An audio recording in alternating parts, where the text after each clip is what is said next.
Sir, you need to get up and leave right now. I'm a paying customer. What's the reason you're ordering me out? You're loitering. You've been watching the counter. Stand up. That's not accurate. I ordered and paid. Stand up. Officer, you will regret everything. Riverside Roasters sat right off a busy downtown Chicago corner, where the lunch rush started early and nobody had time for drama. It was 12:18 p.m. On a weekday, the cafe was packed and the line at the counter was still moving when Officer Evan Rourke walked in like he was responding to an emergency. He didn't scan for a fight, he scanned for a target. Within seconds, he locked onto one man seated alone near the sidewall, a tablet open, a briefcase by the chair. The man looked like he belonged in a courtroom or a corporate office. Clean suit, controlled posture, the kind of person most places welcomed without question. Rourke didn't welcome him. Rourke closed the distance fast, planted himself at the table, and ordered the man to leave immediately. He said the man was loitering, said he'd been watching the counter, and said he matched vague reports from the area. No details, no confirmation from staff, no attempt to verify whether he had even bought anything. The man, Derek Langford, didn't jump. He didn't argue like he was trying to win a shouting match. He kept his hands visible and explained he was a paying customer reviewing case paperwork and notes on his tablet. Rourke treated that calm explanation like a challenge. Every time Derek shifted, Rourke reacted as if a normal movement could become a threat. When Derek tried to move toward his briefcase to offer identification and clear up the mistake, Rourke snapped him back verbally and physically, with commands to keep his hands away from the bag. He didn't take the easy off-ramp. He tightened the situation in front of everyone. And in a crowded cafe with phones already coming out, tightening the situation didn't make it safer. It just made it harder to undo. At this moment, we want to tell you we're genuinely grateful you're spending your time with us today. Your support keeps this channel going.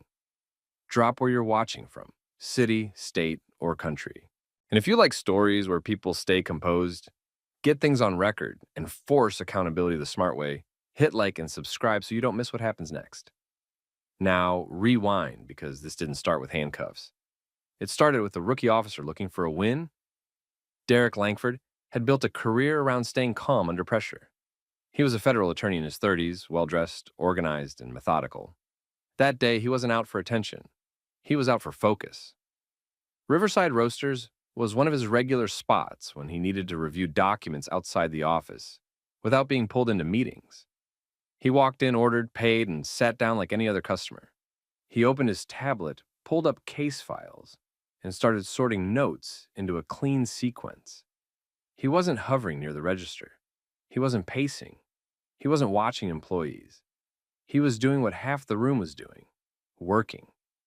But Officer Evan Rourke came in with a different mindset. Rourke was new enough to still move like everything was a test. He'd been hearing constant pressure about being proactive, making contacts, showing activity. Earlier radio chatter in the area had mentioned a suspicious person report near businesses, the kind of vague description that could be stretched to fit anyone if an officer wanted it to. Rourke wanted it to fit someone. When he entered the cafe, he scanned past the obvious crowd and focused on the man alone with the briefcase. The briefcase became a prop in Rourke's head. The focused posture became suspicious. The occasional glance toward the door became watching. Rourke built a story in seconds, then walked up like it was already proven. At the table, Derek responded like someone who understood how quickly ordinary moments could turn into official accusations. He kept his hands visible. He spoke evenly. He gave clear facts. He was a customer, he was working, he could show identification. Rourke rejected the proof before it was even offered. He treated Derek's attempt to reach for his identification as a threat. He raised his voice so the room could hear him. He repeated warnings about the bag. He framed the situation as dangerous, not because Derek had done anything violent, but because Rourke needed the situation to justify what he was doing next. That's when customers started recording openly. A staff member behind the counter stared, frozen between stepping in and staying out of the way. A couple people near the window held their phones steady. Others shifted in their seats, watching Rourke's posture and Derek's hands. The room wasn't on Rourke's side the way he expected. It was watching him. Rourke escalated anyway. He issued an ultimatum. Derek needed to leave immediately or he would be arrested, not for a clear crime. For refusing to comply with an order based on a suspicion Rourke couldn't explain in specifics. Derek didn't argue in circles. He stayed composed and repeated the same facts. Paying customer, working, willing to identify himself. No threat. Rourke moved to handcuffs. He grabbed Derek's arms, pulled them behind his back, and put him in cuffs using broad, catch-all accusations that sounded official, but didn't require proof in the moment. Derek did not resist. He did not create a physical struggle. He did not give Rourke anything that could be spun into a justification later. He stayed controlled because he understood what mattered more than winning a debate inside a cafe. What mattered was the record. As Derek was pulled up from the chair with cuffs on, multiple phones stayed pointed at the scene. Staff looked stunned. Customers looked angry. Rourke looked locked in, committed to the decision he had already made, even though the room was documenting it in real time. And Derek was already thinking ahead to the next move, because he knew the real fight wouldn't be in the coffee shop. It would be at the precinct where officers try to make mistakes vanish quietly unless someone forces everything into writing. Rourke brought Derek into the precinct still in cuffs, still acting like he had just stopped something dangerous. He used the same vague language he used in the cafe and leaned on the usual catch-all claims that sound serious but don't explain a real crime. At the front desk, the desk sergeant on duty, Ray Ibarra, looked up and immediately recognized Derek. Ibarra didn't treat it like a normal intake. He didn't ask for small talk. He went straight to the problem. He asked who cuffed Derek and why he was being brought in. Rourke started giving his version fast, trying to frame it as a safety call and a suspicious person stop that turned into non-compliance. Ibarra cut him off and told him to remove the cuffs. Rourke hesitated because removing cuffs that quickly makes the arrest look wrong. Ibarra didn't debate. He repeated the order and made it clear it wasn't optional. Rourke unlocked the cuffs, and Derek rubbed his wrists once, then placed his hands back on the counter where everyone could see them. Ibarra spoke to Derek in a controlled, professional way and confirmed who he was. Derek identified himself as a federal attorney and explained step by step what happened inside the cafe. He paid, sat down, reviewed case notes, offered identification, and got cuffed anyway. He kept it factual. No yelling, no threats. That's when the station dynamic changed. Within minutes, a supervisor came out from the back, then another. They weren't there to apologize. They were there to reduce exposure. They spoke in the usual careful tone people use when they want someone to leave without making a record. They tried to frame it as a misunderstanding and told Derek he was free to go. Derek didn't take it. He told them he wasn't leaving with nothing documented. He said that if an officer decided there was probable cause to put him in handcuffs and transport him, then that officer needed to put the reason in writing under his own name. He also made it clear he wanted the incident number, the names of everyone involved, and a formal record of the detention. One of the supervisors tried to steer it back toward the quiet exit. Derek didn't argue the point emotionally.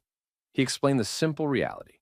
Without paperwork, the department could later claim it never happened, or that it was a brief contact. He wasn't giving them that option. Ibarra understood what Derek was doing. He wasn't trying to be difficult. He was forcing accountability through process. The supervisors didn't like it, but they couldn't physically make Derek accept a quiet release. They also couldn't justify holding him with no charge while trying to avoid creating a record. So they did what departments do when they realize the person in front of them knows the system and won't be pushed out of the building. They started backpedaling in a controlled way. Ibarra directed staff to open an entry for the incident and collect the basic information needed to document what happened. Derek stayed at the desk and watched every step. He asked for the arresting officer's name and badge number to be recorded correctly. He asked for the time of detention to be recorded correctly. He asked for the reason for detention to be written clearly, not vaguely. That's where Rourke's problem got bigger, because now he had to choose between writing the truth, which would admit he ignored offered identification and had no clear basis, or writing an exaggerated story that could be tested against video.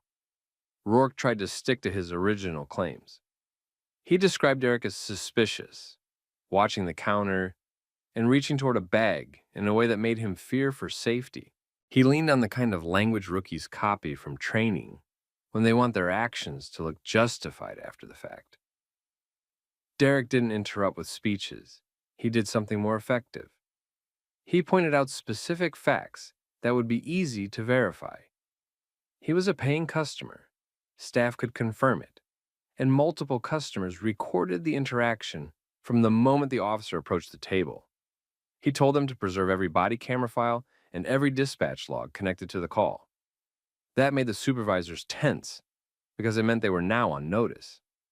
Once someone asks for preservation like that, deleting or losing footage becomes its own crisis. Rourke stood off to the side while this happened, watching the situation slip out of his control. In the cafe, he had the uniform and the volume. In the station, paperwork and recordings mattered more than volume.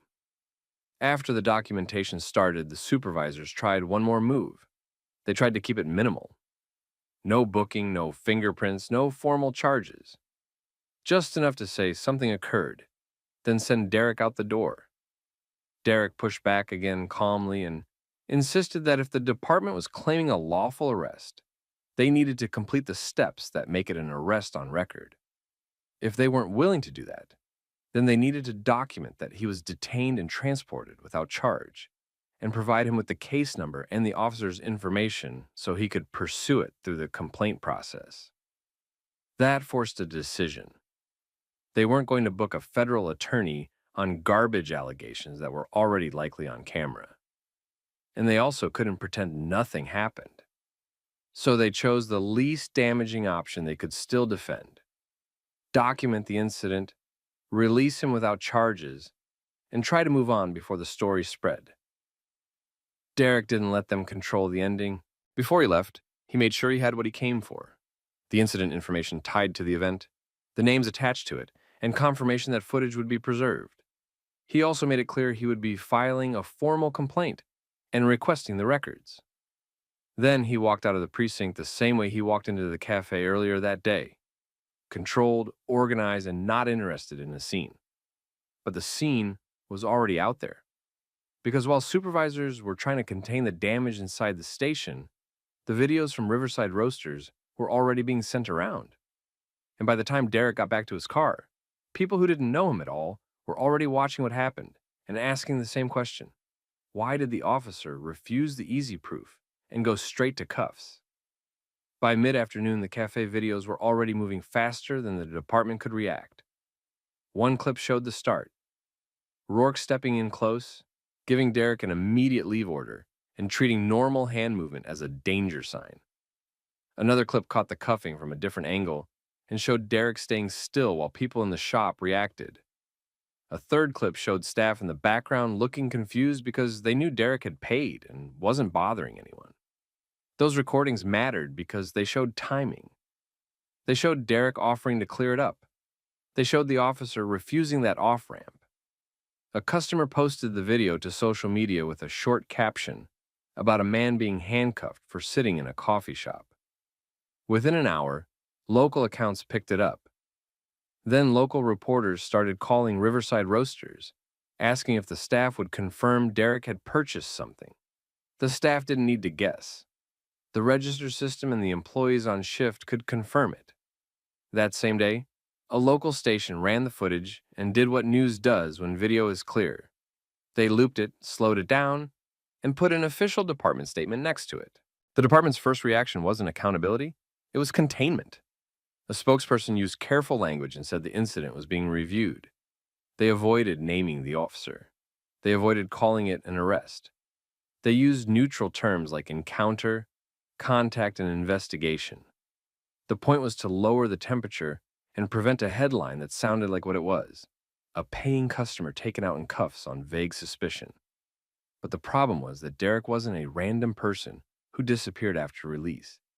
He had already forced an incident number, forced the names onto a record, and demanded preservation of footage and logs. That meant the department couldn't honestly act like it was a misunderstanding with no paper trail. It also meant that if they later tried to change the story, the timestamps and recordings could be compared. By evening, national accounts had it. Not because the situation was unique, but because the video showed a very common pattern in a very clean way: a vague suspicion, a refusal to accept offered proof, and an escalation that looked more like ego than safety. The next morning, Derek went to work like normal, but he didn't treat the story like a social media moment. He treated it like a case. He sent formal requests for records connected to the event, dispatch calls in the area, any suspicious person reports used to justify the stop, the officer's body camera, and any nearby security footage from the cafe. He also filed a formal complaint through the city's oversight process.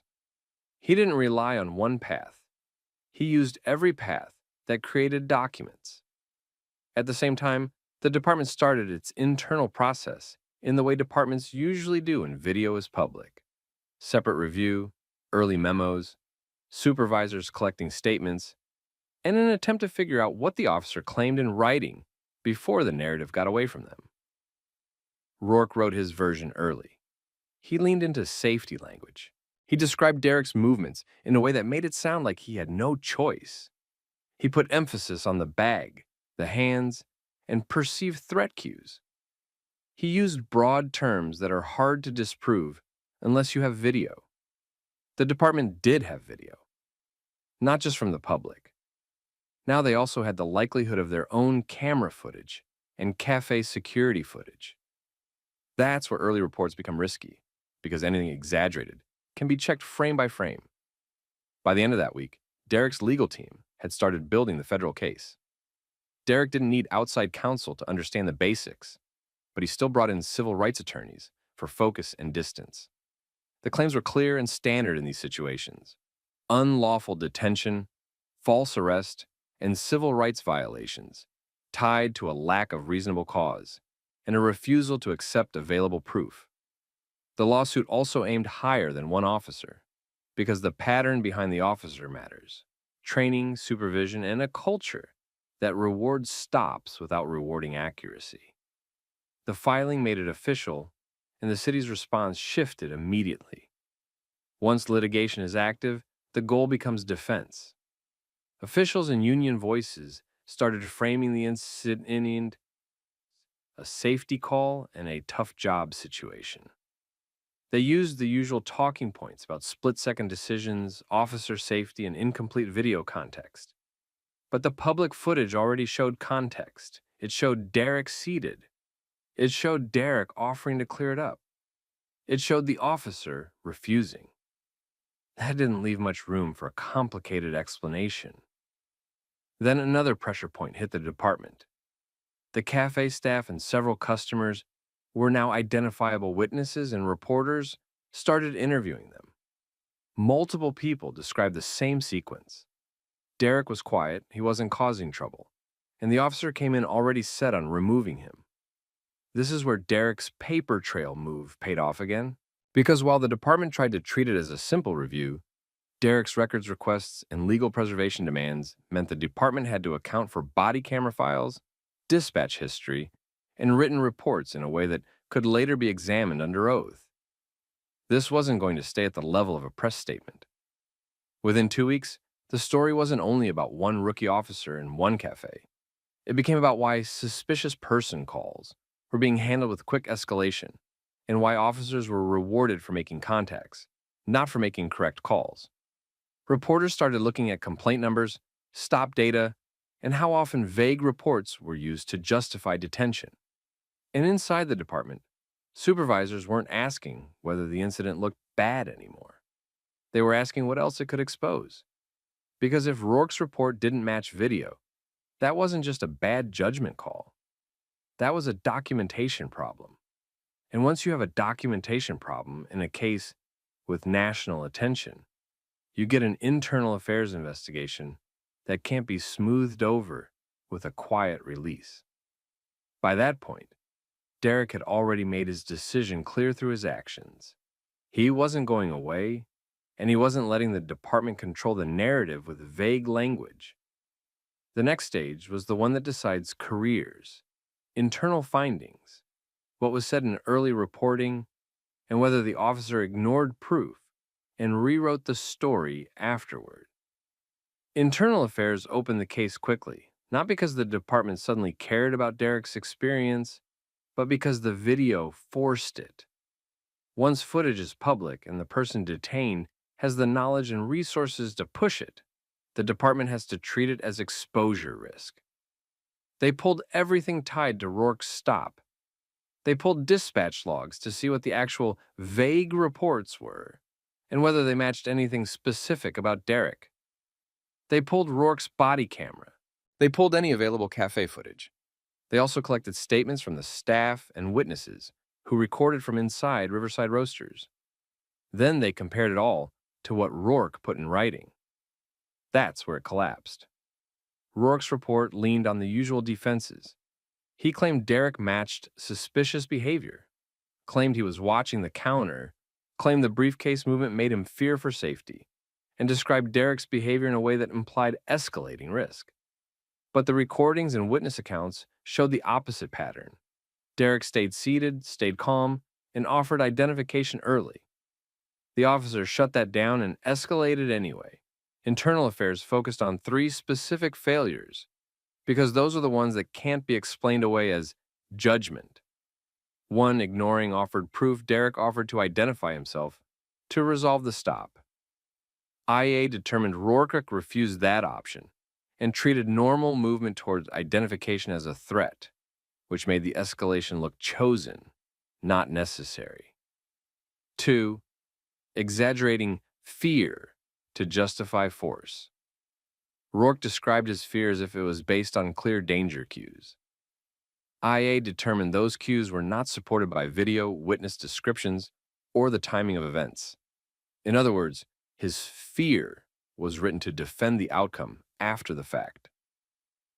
3, misrepresenting Derek's behavior in early reporting. This was the worst one. It wasn't just that Rourke made a bad stop.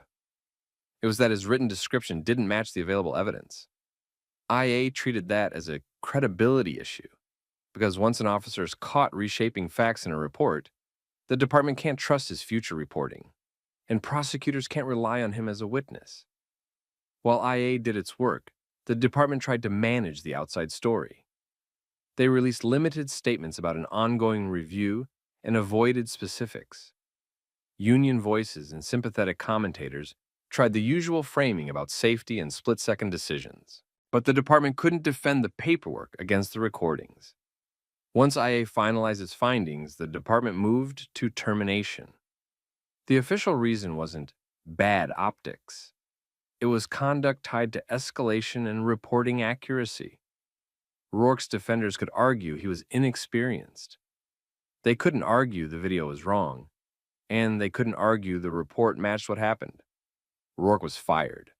The lawsuit moved forward at the same time, and the city's legal team faced a problem that made settlement realistic.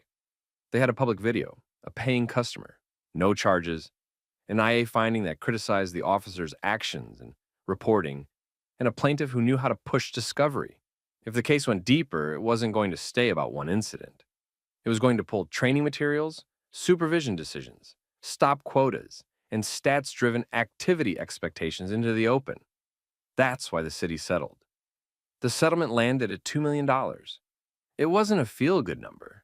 It was a number designed to stop the case from reaching the stage where every internal practice gets dissected in public filings and depositions. Derek didn't treat the settlement like a victory lap. He made it public that he was redirecting the money into a legal defense fund aimed at helping people who get targeted the same way, but don't have a federal title, don't have connections, and don't have the time or knowledge to force records and preservation requests. He didn't frame himself as special.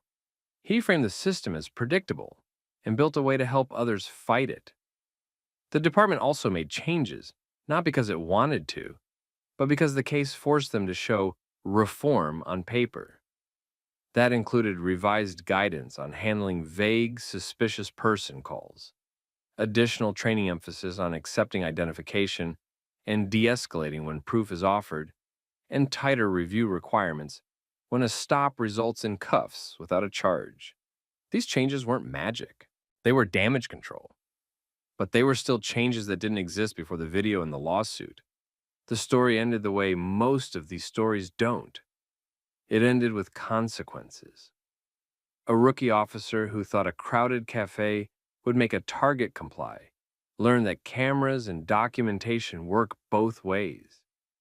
A department that tried to quietly erase an arrest learned that the wrong person to quick release is someone who refuses to leave without a record.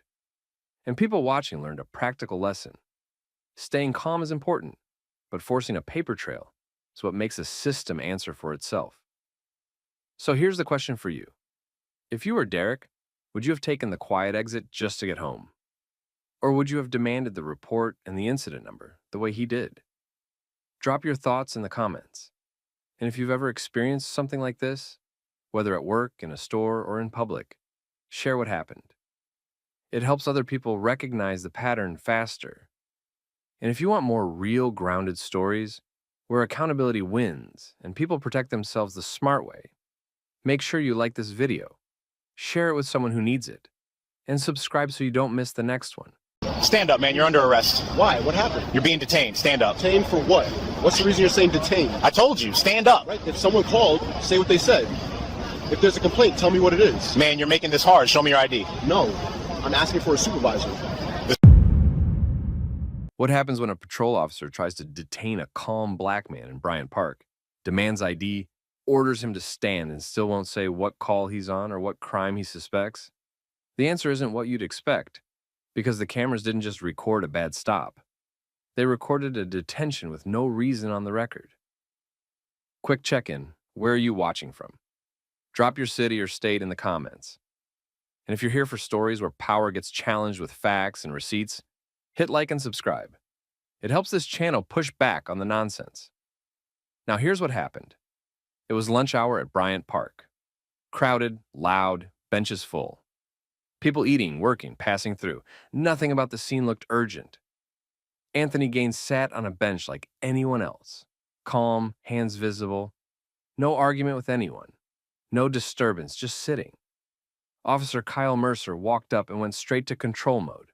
No greeting, no explanation. He ordered Gaines to stand. Then he demanded ID. Then he said Gaines was being detained. Gaines didn't stand. He stayed seated. Hands still visible, voice steady. He didn't give Mercer a reason to claim fear or suspicious movement. He kept it simple and procedural. He asked what the legal basis was for the detention. Mercer didn't answer that. He repeated the commands. That's when it got obvious to everyone around them. Mercer wanted compliance first. The reason could be invented later, or never said at all. Gaines asked again, still calm.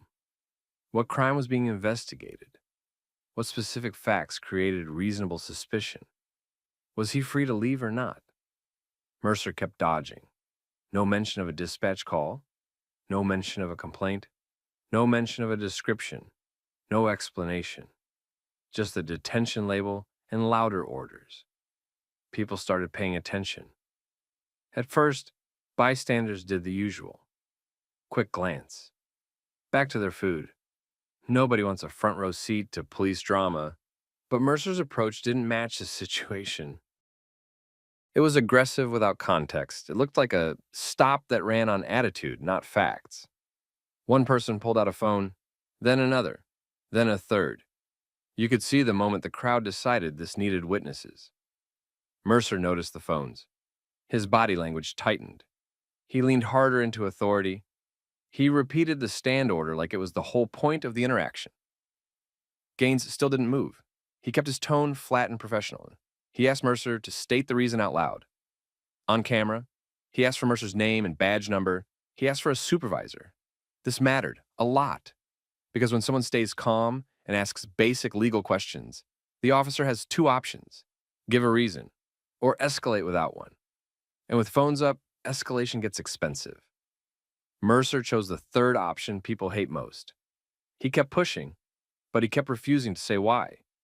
He tried to frame Gaines as the problem, like the refusal to stand was the issue, not the missing justification. He acted like obedience was the law itself. Gaines didn't take the bait. He didn't argue about feelings. He didn't insult the officer. He didn't raise his voice. He stayed locked on the same point. Detention needs a stated reason. The crowd got closer, not crowding Mercer, just making sure the cameras had clean angles, faces, badge, distance, Gaines' hands, the whole scene. Mercer's control plan started collapsing in real time. He couldn't claim Gaines was threatening. Gaines never stood up, never reached into pockets, never moved his hands out of view. He couldn't claim chaos because Gaines wasn't creating any. The only tension came from Mercer's own pressure. So Mercer pushed again, harder, same demands, same refusal to explain. Gaines asked for the supervisor again. Mercer hesitated. You could feel it. That split second where he realized he'd built the stop on nothing, and now he had witnesses. Then Gaines made the reveal. He identified himself as Anthony Gaines, the chief of police. That hit Mercer like a wall. He didn't recognize him. Mercer was new. Gaines wasn't in uniform. He looked like a regular guy on a bench. That's the point. The stop wasn't based on who Gaines was. It was based on what Mercer assumed he was. Mercer's tone changed immediately. His posture changed. The sharpness disappeared. The detention language evaporated. Now he wanted to de-escalate. Now he wanted to end it clean. Now he wanted it to be a misunderstanding. And he ended the detention fast. No citation, no charge, no paperwork on the spot. No, here's the report number. Nothing. Just a quick exit. That was the loudest part of the whole encounter. Because if Mercer had a real reason, he would have said it. If Mercer had a real call, it would have been easy to name. If Mercer had reasonable suspicion, he could have explained it in 10 seconds and kept doing his job. Instead, the stop ended the moment the person on the bench became someone Mercer couldn't afford to bully. Gaines didn't grandstand. He didn't posture for the crowd. He kept it professional. He made it clear the issue wasn't ego. The issue was procedure. You can't detain people and refuse to say why, especially when you're being recorded. Bystanders kept filming after Mercer backed off. Smart. They captured the flip. The before and after. The part where the officer acted one way toward a black man on a bench, then switched up the second authority, walked into the picture. And that clean timeline, plus Bodycam, set up what came next. Because the department couldn't ignore the basic question anymore. What triggered that stop? The video hit the internet the same day. Not because it was loud, because it was clean. A calm black man sat still with visible hands. A patrol officer walked up and jumped straight to commands. The officer said detention. The man asked for a legal basis. The officer never gave one. Phones came out. The officer got tighter. Then the man revealed he was the police chief. The officer ended it immediately. No ticket, no charge, no paperwork. That last part mattered more than people realized at first.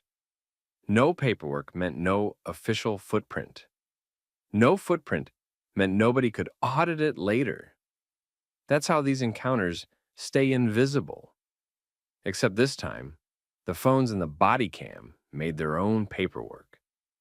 By the next morning, the department couldn't pretend it was just a weird moment in a park. The city manager's office had calls. The Civilian Oversight Board had emails.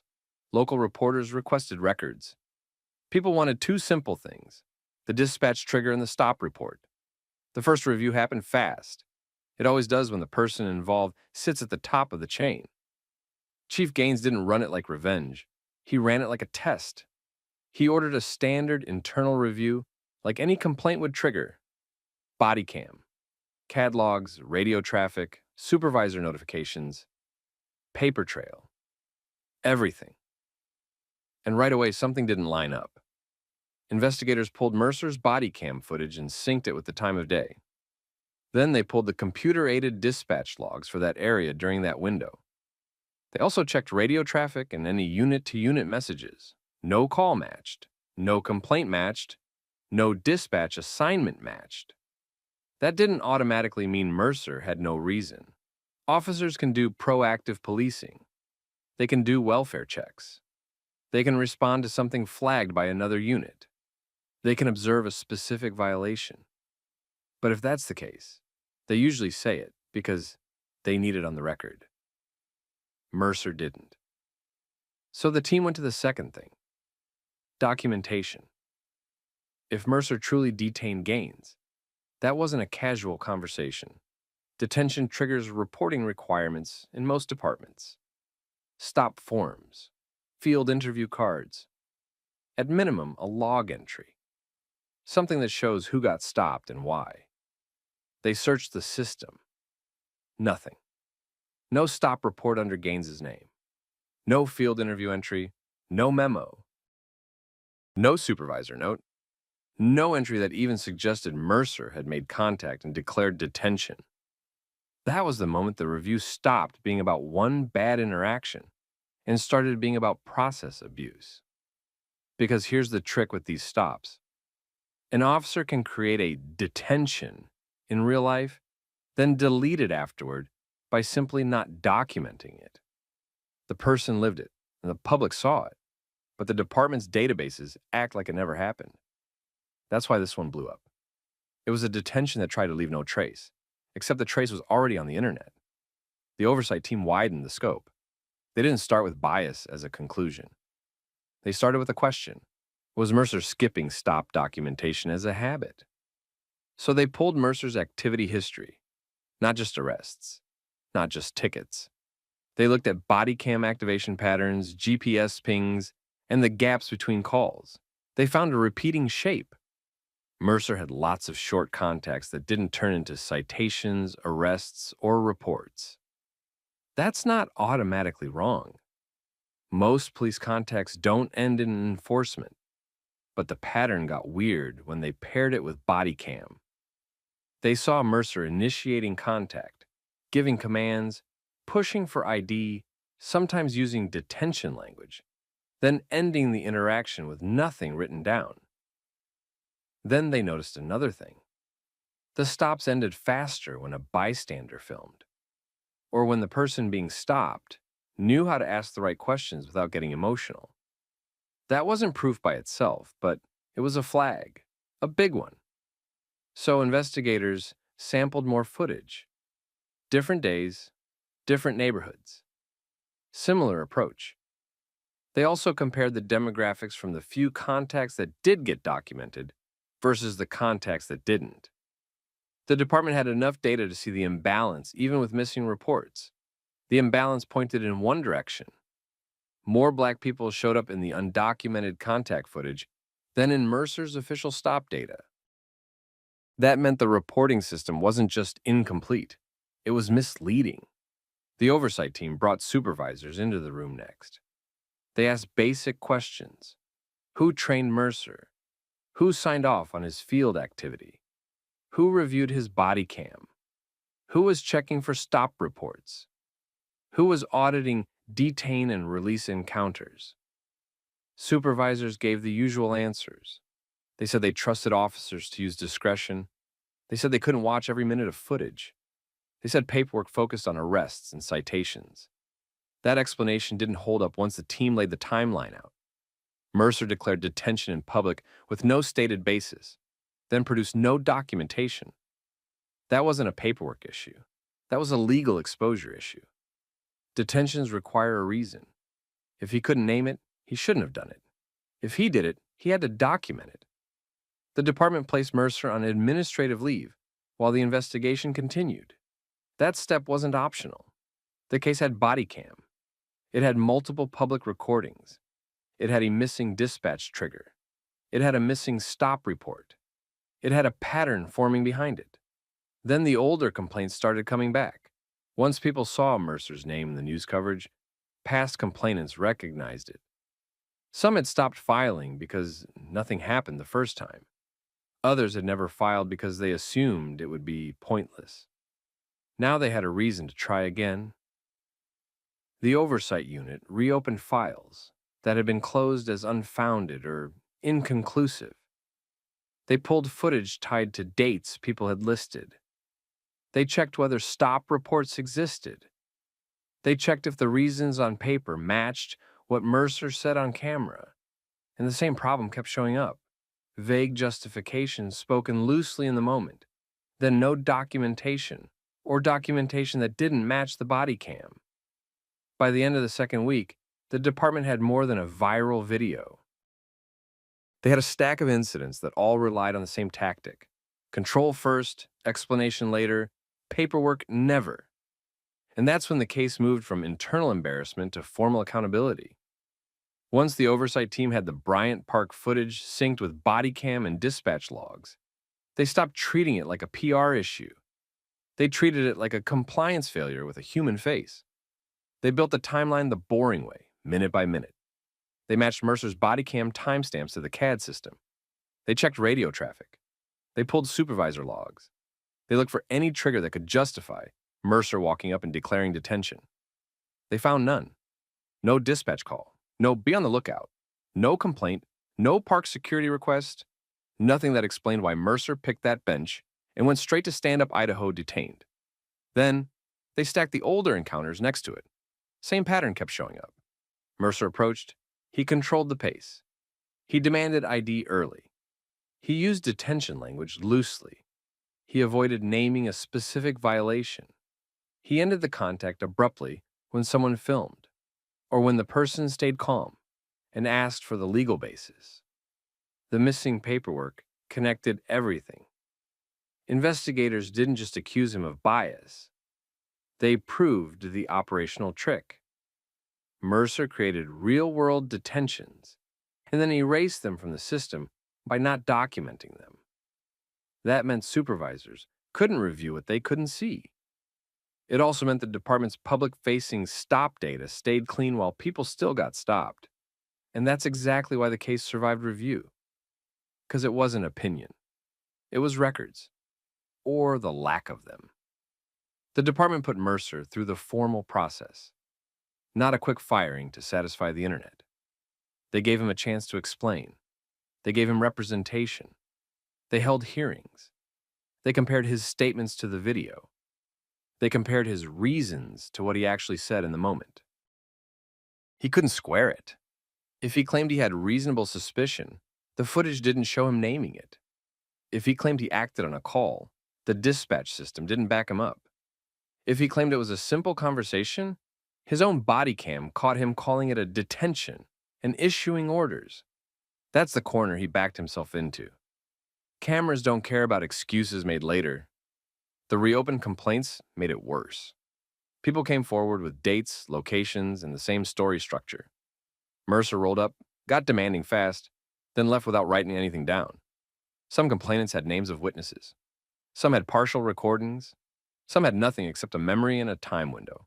Oversight used that to pull body cam segments and GPS pings.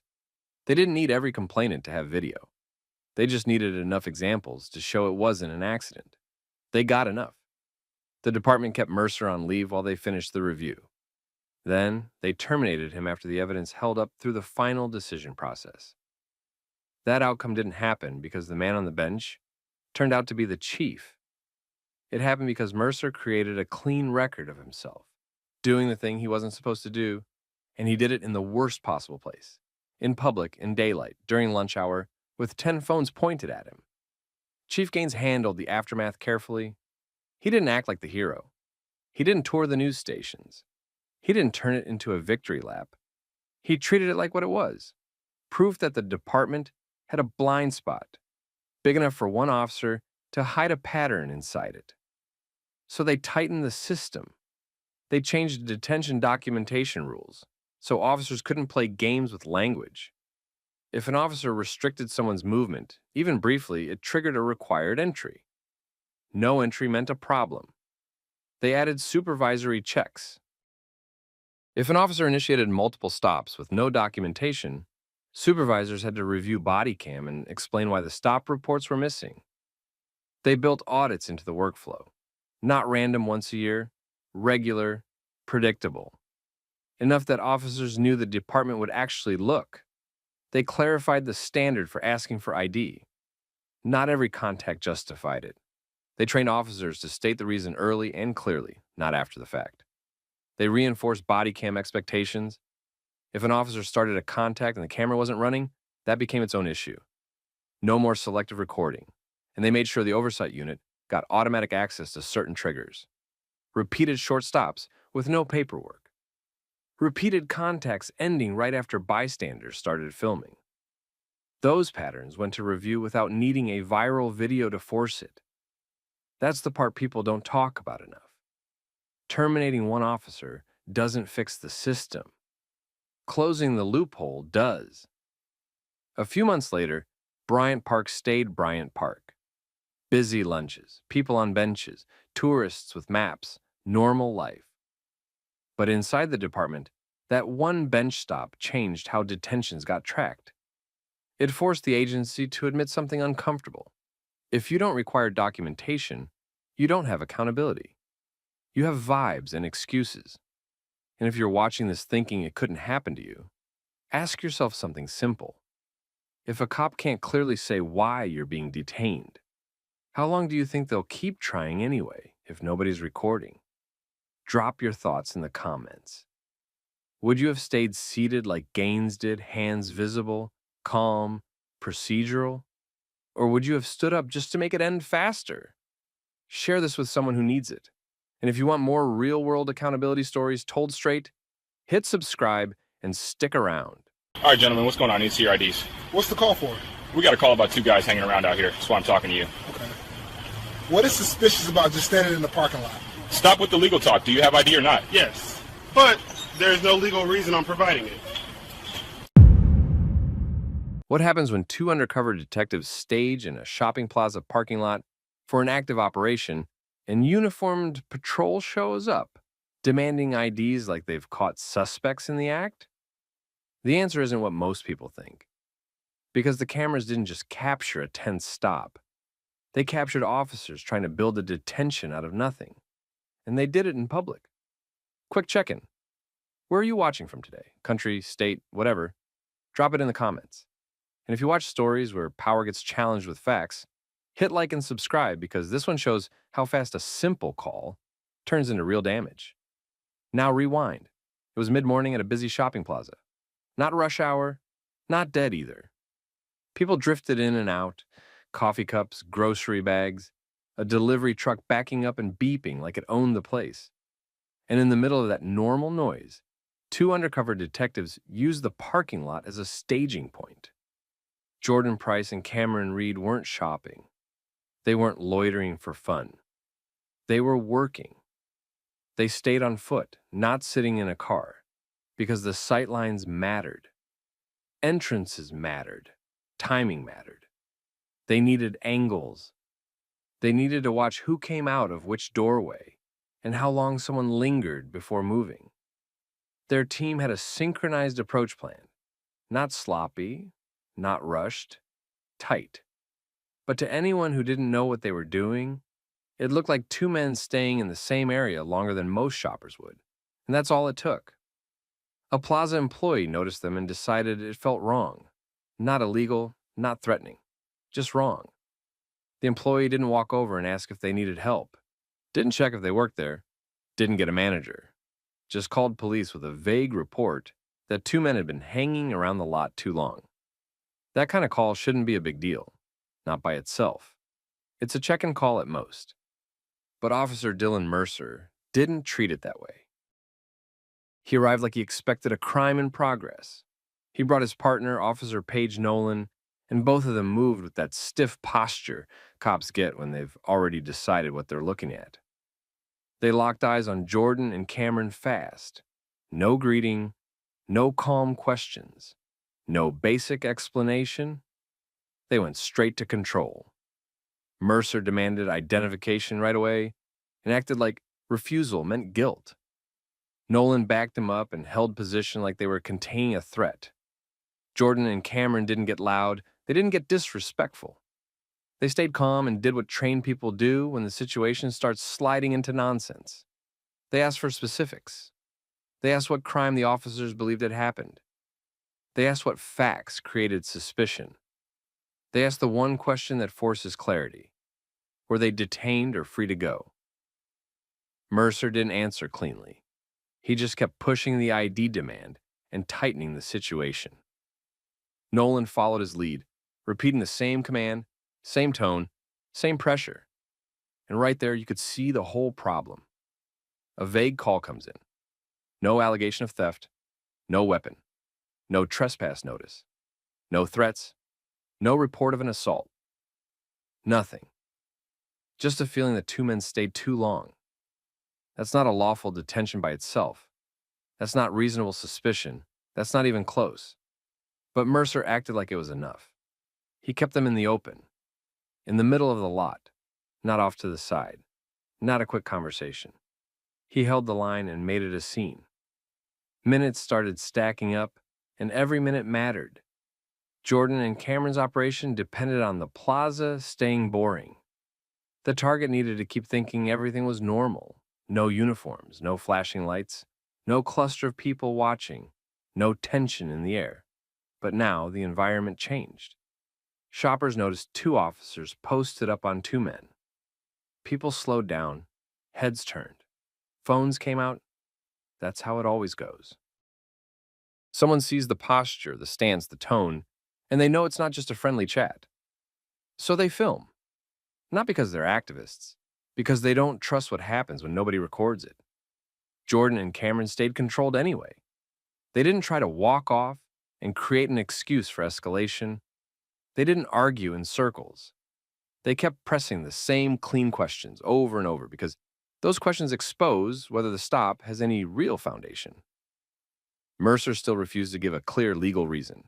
He kept treating the demand for ID like it was the reason. And that's backwards. A demand isn't justification. A badge isn't a blank check.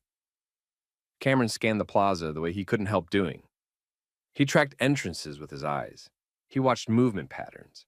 He could feel the operation slipping. Jordan stayed focused on the officers.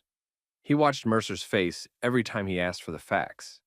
He watched Nolan mirror Mercer's posture like she was afraid to break rank, even if the stop didn't make sense. And the pressure tactics kept coming. Mercer used the voice cops use when they want compliance without explanation. Nolan reinforced it. They tried to box Jordan and Cameron into a choice. Comply now, or get treated like criminals. But Jordan and Cameron didn't give them the reaction they wanted. No sudden movements, no insults, no ego battle. Just calm. Just questions. Just boundaries. And that made Mercer worse. Because some officers hate one thing more than refusal. They hate calm refusal. That's when bystanders got closer, not too close. Close enough to capture audio. Close enough to catch the body language. Close enough that Mercer couldn't pretend this was private. Across the lot, the actual target's pattern shifted. Nothing dramatic, just enough.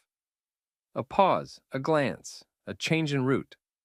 Small changes, big meaning. Jordan's team wasn't ready yet. The timing broke, the window narrowed, and Mercer still couldn't say what law had been violated. He kept holding them anyway. By then, this wasn't just an annoying stop. It was interference. It was a public detention built on a vague call and a power trip, happening in the exact place Jordan and Cameron needed to stay invisible. Mercer kept the stop going even after it was obvious Jordan and Cameron weren't doing anything criminal. He still demanded identification and still wouldn't give a clear reason for holding them. Nolan stayed with him and backed every step, like she didn't want to be the one who questioned it. The longer it dragged, the more visible it got. People started filming because it looked like a detention, not a quick check. One of the clearest angles came from a man named Marcus, who sat in a wheelchair near the coffee spot. He didn't crowd anybody. He just held his phone steady and recorded the whole thing from a safe distance, including Mercer's tone and the way the officers kept Jordan and Cameron in place without explaining the legal basis. That's what killed the operation. It wasn't just embarrassment. It was the disruption. Uniforms in the open, voices raised, bystanders stopping to watch. The target noticed the shift in the parking lot and adjusted. Nothing dramatic, no running. Just a change in movement that told Jordan and Cameron the window was closing. Cameron tried to keep eyes on the entrances without looking obvious. Jordan stayed focused on the officers because Mercer kept pressing like he wanted a reaction he could use. Jordan and Cameron didn't give him one. They stayed controlled and kept asking the same practical questions. What specific facts led to this? What crime was suspected? And whether they were being detained or free to leave? Mercer avoided answering straight. He treated the ID demand like it was the reason, not the result. Then Eric Dalton arrived. Dalton was plainclothes, but he carried himself like supervision. He didn't come in smiling, he didn't chat. He went straight to Mercer and made him explain out loud why he was detaining two men over a vague call from a plaza employee. Mercer tried to justify it with general language about suspicious behavior and safety. Dalton didn't accept that. He pushed for actual observations that matched a lawful standard. What did they do? What did they touch? Who did they approach? What threat did anyone report? What crime did Mercer think was happening? Mercer couldn't answer with anything solid. And when Dalton forced him to stop circling, Mercer finally said the quiet part in a way the cameras could catch. The main issue was that Jordan and Cameron had been in the lot for too long. That was the turning point. Because once that became the stated basis, the detention fell apart. Staying in a parking lot isn't a crime. Standing around longer than a shopper isn't a crime. And without specific facts tied to an actual offense, the stop had no legs. Dalton made Mercer end it immediately. Nolan backed off once Dalton stepped in. Mercer's posture changed fast because now he had oversight standing right there and multiple cameras pointed at him. Jordan didn't gloat. He didn't argue for the sake of it. He said one clean thing that landed because it was true. Next time, bring facts, not a feeling. But the mission still didn't recover. By the time Jordan and Cameron got clear, the target had already changed course and disappeared into the flow of the plaza. Their team couldn't complete the approach because the environment was blown. The opportunity closed while Mercer was busy trying to turn a vague call into a detention. And that's what made this bigger than a bad stop. Plaza security cameras had the wide view. Bodycams had the officer perspective. Marcus's video had the clearest outside angle of the detention and the pressure. 3 sources, same story. Officers held 2 calm men, demanded ID repeatedly, and couldn't articulate a real legal basis until supervision arrived. That footage didn't just look bad. It created a record that people couldn't ignore. Jordan and Cameron didn't get to reset the mission after the detention ended. That chance didn't exist. The target had already changed behavior, blended into the normal plaza flow, and disappeared before the team could finish the approach. Jordan's unit ran the post checks anyway. They checked exits, they checked cameras their team had access to. They checked timing against radio logs. The results stayed the same. The operation got blown because a vague call turned into a public detention with no real legal basis. That alone would have been bad. But it didn't stay inside the department. The footage made sure of that. Within days, the recordings started circulating. Not just one clip, multiple angles. The plaza's security view showed how long Mercer and Nolan held Jordan and Cameron in place. The Bodycam audio captured the repeated ID demands. and the way Mercer dodged the basic question of what specific crime he suspected. Marcus's wheelchair angle showed the public impact. Officers pressing two calm men while shoppers watched. And once video like that exists, people start asking the questions that matter.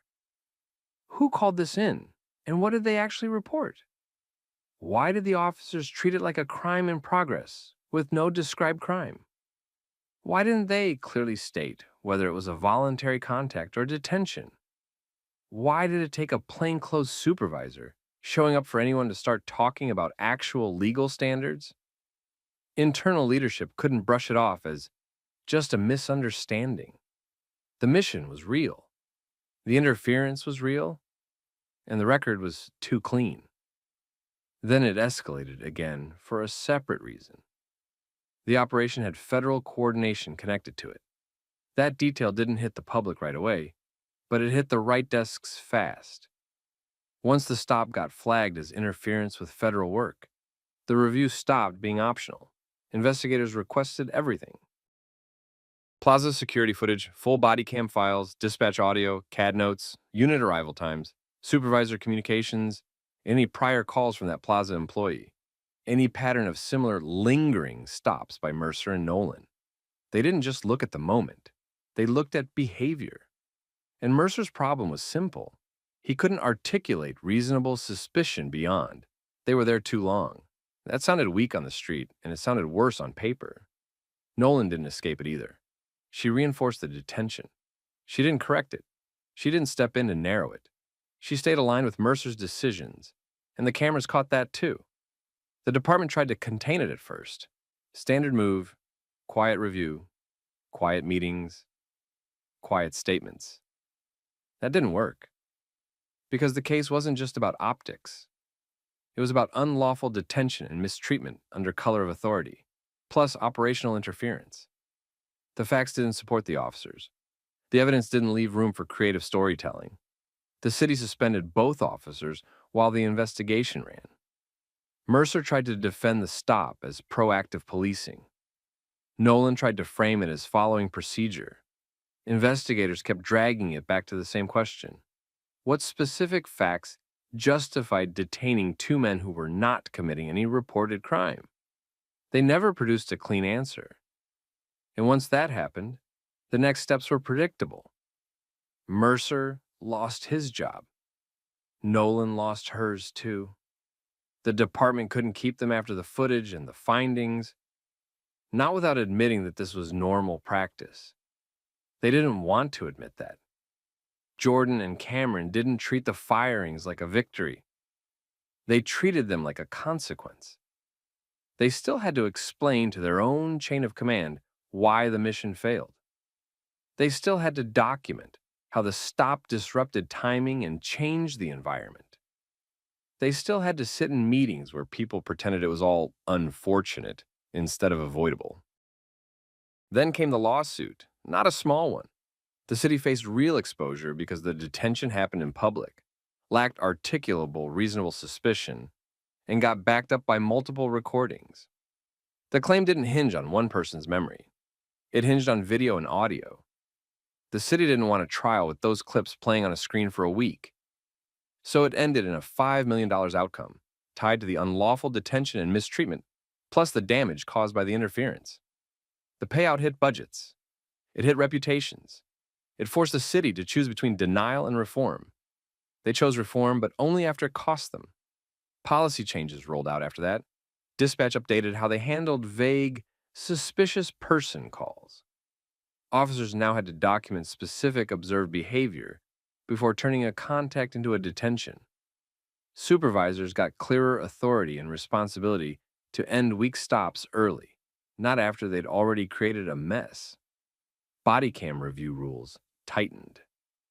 Training got mandatory with real scenarios focused on reasonable suspicion, detention limits, and how to separate discomfort from criminal indicators. And the plaza itself changed too. Management adjusted how employees reported concerns. They emphasized descriptions and actual behaviors, not general fear. The employee who made the original call didn't control what happened after, but that call started the chain, and the plaza learned what vague reporting can trigger when officers show up ready to dominate instead of assess. Months later, the lot looked like it always did: cars, coffee, people walking with bags. But the department didn't look the same. Jordan and Cameron went back to work because that's what they did. They kept doing operations, they kept planning staging points, they kept watching the same kinds of entrances. But they also carried that lesson with them. It only takes one patrol decision, one ego moment, one weak call handled badly to burn months of work and put everyone at risk. And for anyone watching this, here's the point. When officers can't explain why they're detaining someone, that's not a small issue. That's the whole issue. The Constitution isn't based on vibes. It's based on facts. If an officer can't state the facts, they don't get to take your freedom just to check. Now tell me this. If you were standing there, filming like Marcus did, what would you focus on to make sure the truth couldn't get twisted later?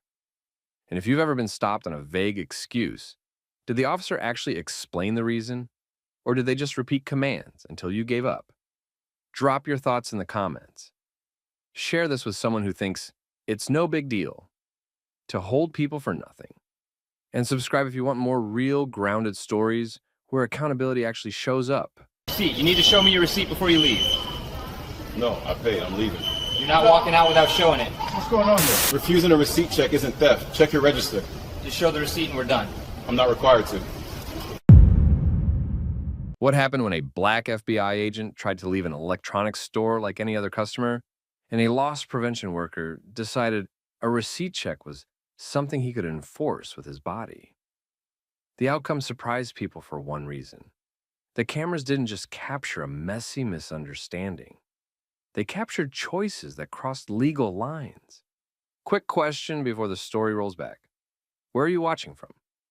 Drop your city or state in the comments. And if you watch these stories because you care about accountability, evidence, and people standing firm without getting reckless, hit like and subscribe so you don't miss the next one. This started at Apex Digital inside Pinecrest Commons in Tampa on a normal shopping day with normal foot traffic. Julian Cross came in for high-end electronics. He wasn't acting secretive. He wasn't rushing. He bought what he came for, paid at the register, and walked toward the exit holding a shopping bag like everyone else. At the doorway, Derek Harlan from Loss Prevention stepped into Julian's path and turned the exit into a checkpoint. He made it clear he wanted the receipt, and he framed it like Julian had to comply. Julian didn't argue in circles. He didn't perform for the crowd. He calmly refused and tried to continue out, the same way customers do when they don't want a receipt check. That's when Derek made the first move that mattered. He physically blocked the exit. Not by standing nearby, not by asking again. He positioned himself to stop Julian from leaving. The dynamic changed right there, from a store employee making a request to a store employee attempting to control someone's movement. Julian didn't swing, shove, or threaten. He tried to walk around Derek instead of through him. He stayed controlled, like someone who understood that the moment you get emotional, the story gets rewritten around you. Derek escalated anyway. Instead of doing the simple step that solves most of these situations, verifying the purchase, he went straight to calling police. And when he called, he didn't frame it as a receipt dispute or a customer refusing a voluntary check. He framed it like theft. That single decision shaped everything that happened next. Now the store entrance had bystanders slowing down. Some people kept walking, but enough stopped to pay attention because the situation looked wrong. A few said they had seen Julian pay. More than one person pulled out a phone and started recording because the body blocking at the exit didn't look like store policy. It looked like a detention. Derek held his position. Julian held his ground. The argument didn't turn into shouting. It turned into a standoff where one side acted like refusal itself was suspicious, and the other side acted like rights didn't disappear just because someone wore a loss prevention badge. Minutes later, a patrol unit arrived. The young officer, Evan Rourke, stepped in and immediately treated the refusal as the main problem, not the lack of verified facts. He focused on forcing compliance first, as if getting Julian to submit would retroactively justify the stop. Julian stayed calm and kept it simple. He communicated that he had purchased the items and was trying to leave. He did not run. He did not hide the bag. He did not act like someone avoiding attention. And even with witnesses nearby saying they saw the purchase, Evan's attention stayed locked on one point. Julian had refused. That's where this shifted from an uncomfortable store confrontation into something that could get people fired, sued, and investigated. Because once a police officer treats a person's refusal as guilt, the officer starts building reasons after the fact. And the phones kept recording. Evan Rourke didn't start by checking the register. He didn't ask a manager to pull the transaction. He didn't separate the facts from Derek's accusation. He started with control. He positioned himself close enough that Julian had to either step back or stand still. Evan kept treating the situation like a refusal problem, not an evidence problem. He pushed the idea that Julian needed to comply first, and that everything else could be sorted out later. That's a common move when an officer thinks compliance is the same thing as legality. Julian stayed calm. He didn't raise his hands dramatically. He didn't give the crowd a performance. He kept his posture steady and tried to hold the boundary. He had paid, he was leaving, and he wasn't required to hand over paperwork because someone demanded it. Meanwhile, Derek played his part like he had already committed to the story. He didn't walk over to the register to verify anything. He didn't tell Evan he might be mistaken. He stood there like he needed the police to force the outcome he couldn't legally force himself. Bystanders kept filming. A couple people spoke up and said they saw Julian pay. Evan didn't take that as a reason to slow down. He took it as noise. He repeated demands. He kept stepping into Julian's space. And when Julian didn't give him what he wanted, Evan moved from verbal pressure to physical control. He grabbed Julian. Not because Julian attacked anyone, not because Julian tried to run. Evan grabbed him because Evan wanted the situation to end with compliance, and Julian wasn't giving it. Evan pushed Julian back against the entrance glass and put him in handcuffs. While he did it, he kept talking loudly, adding labels to the moment in real time. He used words like obstruction and resisting to build a justification over the sound of the cuffs, even though Julian wasn't fighting and wasn't fleeing. That part mattered for a reason people don't always catch. When officers speak those labels out loud during an arrest, they're often creating the language that ends up in the report. They're trying to make the audience hear the conclusion before anyone checks the facts. Phones captured it from different angles. You could see Julian's controlled body language. You could see Evan's escalation. And you could see Derek standing near the doorway, like the arrest confirmed he'd been right all along. After the cuffs went on, Evan treated the shopping bag like evidence. He took it, secured it, and acted like he had just interrupted a theft in progress, even though the purchase still hadn't been verified. Then Evan transported Julian to the precinct. That ride wasn't dramatic. It was worse than dramatic. It was procedural. A person got handcuffed and processed based on a claim that wasn't checked because the officer treated refusal as the crime. At the station, Evan walked Julian into booking and started presenting the incident like a simple case. Suspect refused commands, suspect obstructed, suspect resisted, suspected theft. That story would have held up if nobody asked basic questions. But the booking supervisor that night, Marisol Alvarez, did ask. She didn't start with attitude. She started with the legal basis. She wanted the exact reason for the detention, the exact facts of the theft allegation, and the exact steps Evan took to confirm anything before putting someone in cuffs. Evan gave his version, and Marisol kept narrowing it down. What did Derek actually see? Was there concealment? Was there an alarm? Was there a register check? Did anyone confirm the purchase? And the more she asked, the more it became clear the foundation was thin. Then she checked Julian's identification. That's when the temperature changed instantly. Julian wasn't just another guy in a holding area. He was FBI. Marisol didn't treat that as a reason to protect Evan.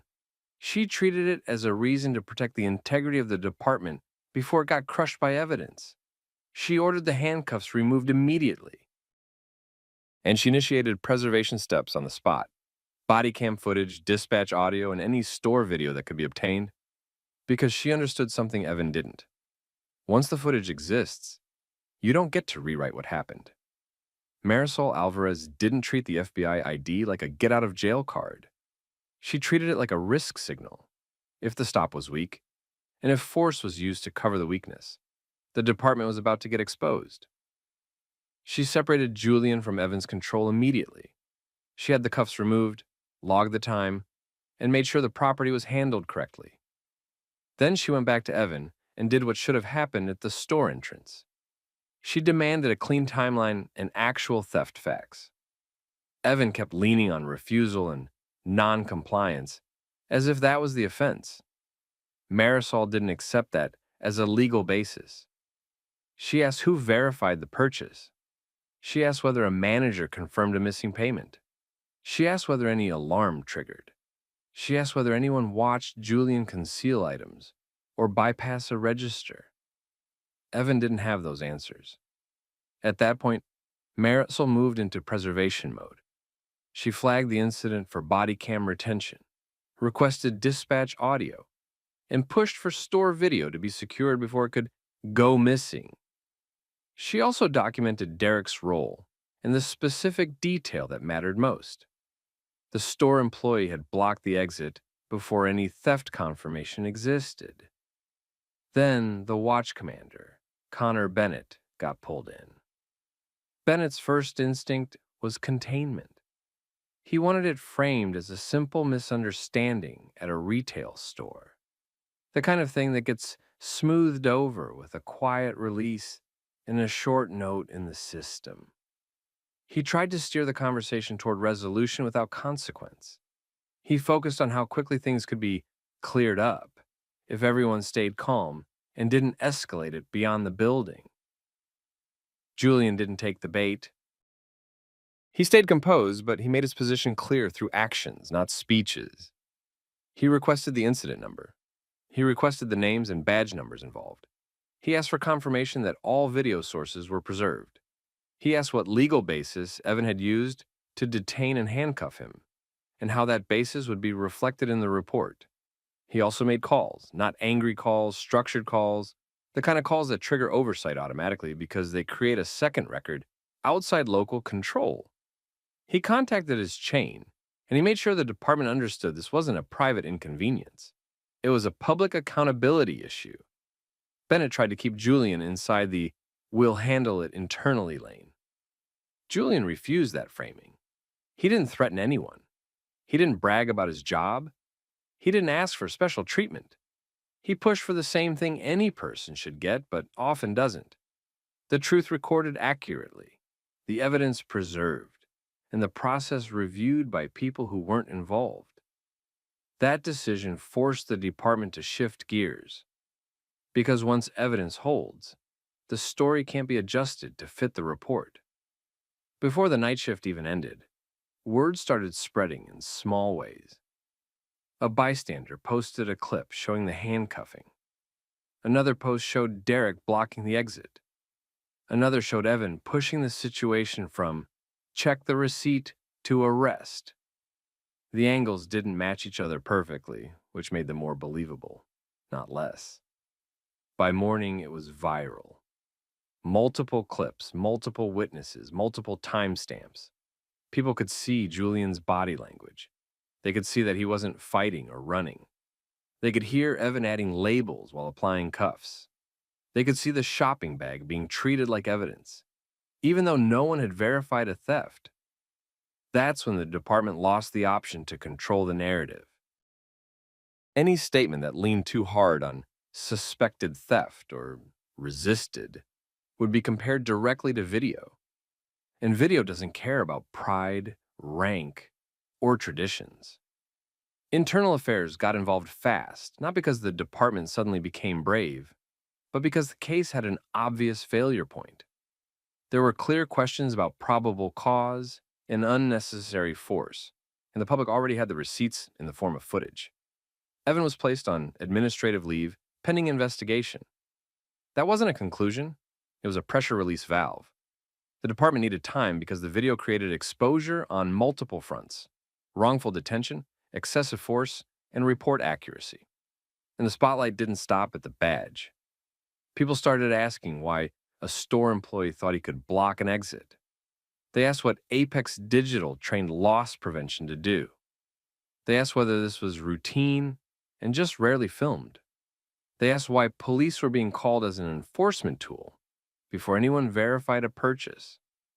Apex Digital Corporate went into damage control. They signaled that they would review policies, but the video had already shown the main issue. This wasn't a receipt check. It was a physical detention by a private employee, followed by a police response that treated refusal as a crime. City risk management started moving behind the scenes. When there is clear footage and multiple witnesses, the question stops being whether the city will pay. The question becomes how much and what policy changes they must agree to so the same thing doesn't happen again next week. The early discussions focused on concrete standards, not vague promises. Refusing to show a receipt was clarified as not being probable cause by itself. Officers were pushed to verify alleged theft through available means before escalating, especially when the person is calm and still on scene. Detentions and handcuffing required specific articulable facts tied to an actual offense, not generalized non-compliance. Supervisors were required to match reports to camera evidence, not the other way around. Store-facing guidance tightened. Loss prevention blocking exits would be treated as a major red flag, requiring supervisor involvement and careful legal review. And Julian kept doing the same thing he did at the doorway. He stayed calm, stayed factual, and refused to let the system downgrade what happened into a minor misunderstanding. Because it wasn't minor, it was a chain of decisions. Internal affairs ended up with a simple problem and an ugly answer. The theft claim could not be supported once the register record and store video were reviewed, and the detention had been built around forcing compliance instead of confirming facts. Evan Rourke's body cam and the bystander recordings showed the same pattern from different angles. He treated refusal like guilt, closed distance, used physical control, and then tried to justify it by layering labels like obstruction and resisting even though Julian Cross stayed on scene and did not fight or run. With the footage locked in, the department couldn't rely on a report-driven narrative because the cameras showed what happened in order. The store did not escape the fallout. Apex Digital's loss prevention practices became part of the story because Derek Harlan didn't just ask for a receipt. He blocked the exit before verifying anything, and then called police describing theft without first confirming a missing payment. Corporate had to answer why employees were being trained to use their bodies to stop customers, and why police were treated like an enforcement shortcut instead of a last step after basic verification. Derek became a liability fast, and the store faced pressure to change policies that blurred the line between a request and a detention. Once the incident went viral from multiple angles, the city's response shifted from defending the officer to limiting damage. Settlement talks started because the risk was obvious. Witnesses, clear video, no verified theft, and a detention that escalated into handcuffs anyway. The policy changes that followed were the kind departments write when cameras make denial impossible.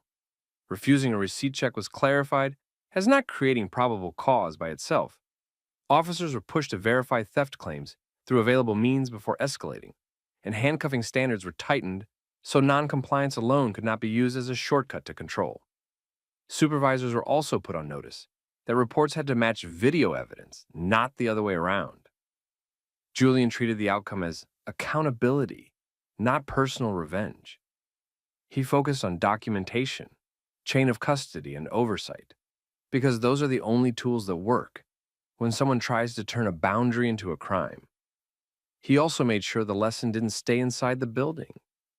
The public saw how quickly a routine moment can become an arrest when authority gets offended, and they saw how evidence preservation and outside scrutiny force the system to correct itself. Now it's on you. If you were a bystander in that entrance, would you have filmed, spoken up, or stayed out of it? And if you were the customer, would you have complied just to avoid escalation or held the line like Julian did? Drop your thoughts in the comments.